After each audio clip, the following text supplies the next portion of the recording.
Hello বন্ধুগণ, আমি সাধনা নতুন একটা ঝাঁকানাকা রেসিপিতে তোমাদের সবাইকে স্বাগত জানাই। আজকে আমি তোমাদের সাথে শেয়ার করছি বীরভূমের বিখ্যাত ঝিঙে পোস্ত রেসিপি। ঝিঙে পোস্ত তোমরা অনেক রকমভাবে খেয়েছো, বাট এইভাবে একবার ঝিঙে পোস্ত বানিয়ে দেখতে পারো। গরম গরম ধোয়া ওঠা ভাতের সাথে খেতে যেমন দুর্দান্ত লাগে, গরম গরম রুটির সাথে খেতেও দারুণ লাগে। তো তার জন্য এখানে আমি আমার প্রয়োজন মতো 3টে ঝিঙে নিয়েছি। ঝিঙেগুলোকে প্রথমে খুব ভালো করে জল দিয়ে ধুয়ে পরিষ্কার করে নিতে হবে। তারপরে ঝিঙেগুলোকে একদম ঝাঁকানাকা করে কেটে নিতে হবে। ঝিঙের গায়ে এই যে লম্বা লম্বা যে শিরাগুলো দেখছো, এই শিরাগুলোকে শুধু একটু কেটে নিতে হবে। ঝিঙের গায়ে একটু খোসা রেখে রেখে কেটে নিতে হবে, তাহলে ঝিঙেগুলো রান্নার সময় একদম গলে গিয়ে ঘেটে যাবে না, একটু গোটা গোটা থাকবে, খেতেও ভালো লাগবে, আবার দেখতেও কিন্তু দারুণ লাগবে। তো অবশ্যই ঝিঙের গায়ে এইরকম একটু খোসা রেখে রেখে কেটে নিতে হবে।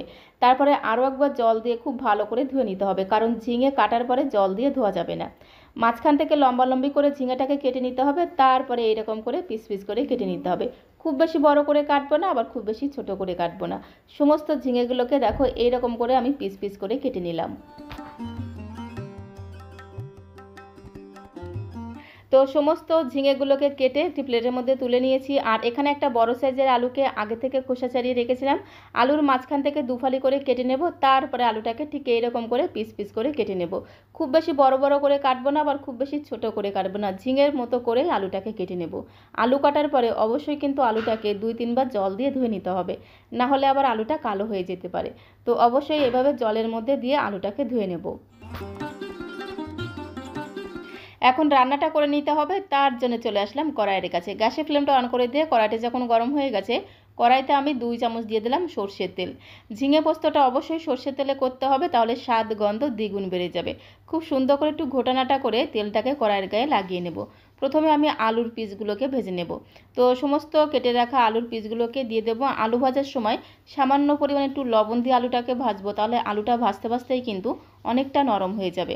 তো দেখো সমস্ত আলুগুলোকে দিয়ে দিলাম, খুব সুন্দর করে ঘোটানাটা করে মিশিয়ে নিয়ে এর মধ্যে একদম সামান্য পরিমাণে একটু লবণ দিয়ে আলুগুলোকে 2 মিনিট সময় ধরে একটু ভেজে নেব। ঝিঙে খেতে যারা একদমই পছন্দ করে না, এইভাবে ঝিঙে পোস্ত রান্না করে দিলে তারাও চেয়ে চেয়ে খাবে, দারুণ টেস্টি খেতে হয়। তো এদিকে দেখো গ্যাসের ফ্লেমটা মিডিয়াম টু হাইতে রেখে আলুগুলোকে 2 থেকে 3 মিনিট সময় ধরে ভেজে নিয়েছি। ভাজতে ভাজতেই কিন্তু আলুটা অনেকটাই নরম হয়ে যাবে। আর এইভাবে একটু আলু ভেজে রান্না করলে টেস্টটা কিন্তু দারুণ হয়। আলু ভেজে একটি পাত্রের মধ্যে তুলে নিয়েছি। কড়াইতে যে তেলটা আছে সেই তেলের মধ্যে আমি ঝিঙেগুলোকেও ভেজে নেব। ঝিঙে ভাজার সময় অবশ্যই গ্যাসের ফ্লেমটা মিডিয়াম টু হাইতে রেখে ভাজতে হবে। আর ঝিঙে ভাজার সময় কোনো রকম লবণ দেওয়া যাবে না। লবণ দিলেই কিন্তু ঝিঙে থেকে জল ছাড়তে শুরু করবে। তো কোনো রকম লবণ দেওয়া যাবে না। খুব সুন্দর করে একটু ঘোটানাটা করে মিশিয়ে নিয়ে সামান্য পরিমাণে একটু হলুদ গুঁড়ো দিয়ে আমি ঝিঙেগুলোকে ভেজে নেব। অনেকেই ঝিঙে পোস্ত রান্নার মধ্যে হলুদ গুঁড়ো দেয় না, একটু সাদা সাদা করে রান্না করতে পছন্দ করে।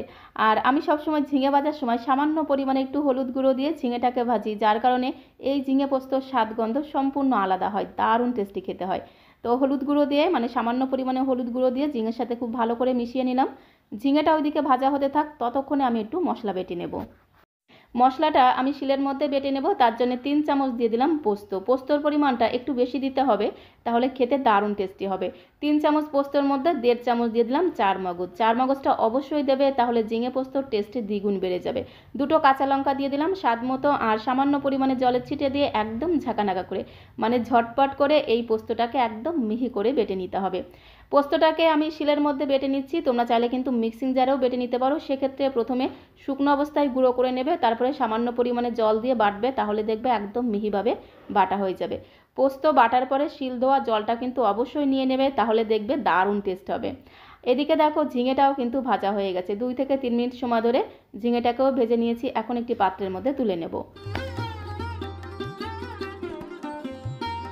ঝিঙেটাকে এইভাবে 2-3 মিনিট একটু ভেজে নিলে ঝিঙের কাঁচা গন্ধটা চলে যায়, যার কারণে ঝিঙে পোস্তটা খেতে দারুণ লাগে। তো ঝিঙে ভেজে একটি পাত্রের মধ্যে তুলে নিয়েছি। ওই কড়াইতে দিয়ে দিলাম 2 চামচ সর্ষের তেল। তেলটা গরম হয়ে গেলে একটা শুকনো লঙ্কা ফোড়ন দিলাম। লঙ্কাটাকে একটু নেড়ে চেড়ে ভেজে নিতে হবে। যখন এই লঙ্কা থেকে খুব সুন্দর একটা ভাজা ঘ্রাণ বেরিয়ে আসবে, তখন আমি এর মধ্যে 1/2 চামচ দিয়ে দেবো কালো জিরে ফোড়ন। কালো জিরেটাকে দিয়ে একটু নেড়ে চেড়ে ভেজে নিতে হবে, যতক্ষণ না ফোড়ন থেকে খুব সুন্দর একটা ভাজা ঘ্রাণ বেরোচ্ছে। গ্যাসের ফ্লেমটা মিডিয়াম টু লোয়ে রেখে ফোড়নটাকে খুব ভালো করে ভেজে নিয়েছি। যখন ফোড়ন থেকে খুব সুন্দর একটা ভাজা ঘ্রাণ বেরিয়ে এসেছে, তখন আমি এর মধ্যে দিয়ে দিলাম পেঁয়াজ কুচি। একটা মিডিয়াম সাইজের পেঁয়াজকে একদম ঝিরিমিরি করে কুচিয়ে রেখেছিলাম। ঝিরিমিরি পেঁয়াজটাকে দিয়ে একটু নেড়ে ছেড়ে হালকা সোনালি রং করে ভেজে নেব। খুব বেশি যে লাল লাল করে ভাজতে হবে সেরকম কোনো ব্যাপার না। আর এই ঝিঙে পোস্তর মধ্যে একটু পেঁয়াজ দিলে খেতে দারুণ লাগবে।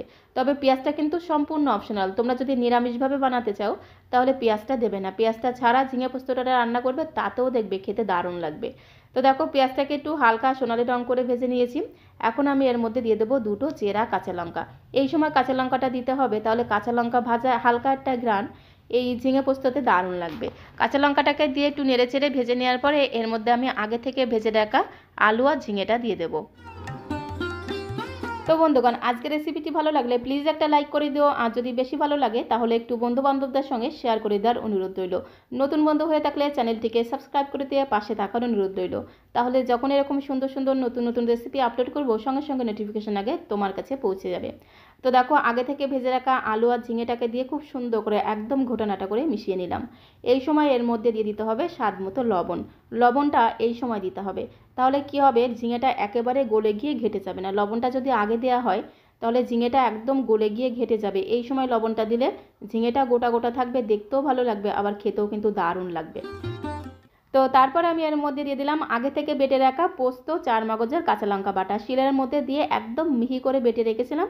তো পোস্ত বাটাটা দিয়ে এই আলু আর ঝিঙের সাথে মিনিট দুয়েক সময় ধরে একটু ভেজে নিতে হবে, গ্যাসের ফ্লেমটা মিডিয়ামে রেখে। তাহলে দেখবে খুব সুন্দর টেস্ট হবে, সাথে সাথে ফ্লেভারটাও কিন্তু দুর্দান্ত হবে। তো গ্যাসের ফ্লেমটা মিডিয়ামে রেখে পোস্ত বাটাটা দিয়ে 2 মিনিট সময় ধরে একটু ভেজে নিয়েছি। এখন আমি এর মধ্যে পরিমাণ মতো দিয়ে দেবো গরম জল। অবশ্যই কিন্তু গরম জলই দিতে হবে, তাহলে এই ঝিঙে পোস্তর টেস্ট দ্বিগুণ বেড়ে যাবে। আগে থেকে আমি বেশ কিছুটা জল গরম করে রেখেছিলাম, সেই গরম জলটাই এখন আমি এর মধ্যে দিয়ে দেবো। তো বন্ধুগণ, ঝিঙে পোস্ত তোমরা অনেক রকমভাবে খেয়েছো, বাট এইভাবে একবার ঝিঙে পোস্ত রান্না করে খেয়ে দেখতে পারো। গরম গরম ধোয়া ওঠা ভাতের সাথে খেতে যেমন দুর্দান্ত লাগে, গরম গরম রুটি পরোটার সাথে খেতেও দারুণ লাগে। তো দেখো পরিমাণ মতো গরম জল দিয়ে খুব সুন্দর করে মিশিয়ে নেব।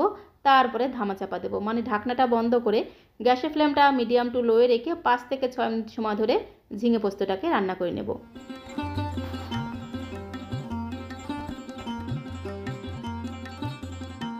তো এখন আমি তোমাদের 5 থেকে 6 মিনিট পরে ঢাকনাটা খুলে দেখাচ্ছি। আলুটা আর ঝিঙেটা খুব সুন্দরভাবে সেদ্ধ হয়ে গিয়ে একদম নরম হয়ে গেছে।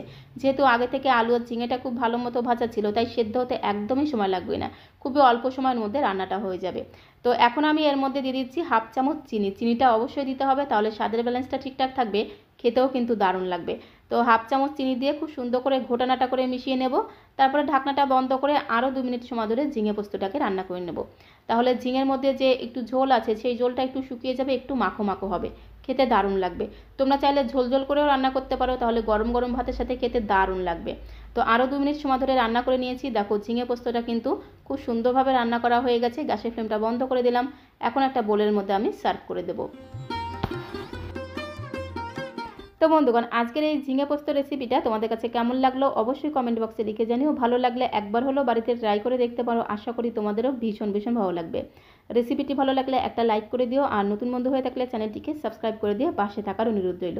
তো আজকের মতো এই পর্যন্ত, সবাইকে অসংখ্য অসংখ্য ধন্যবাদ।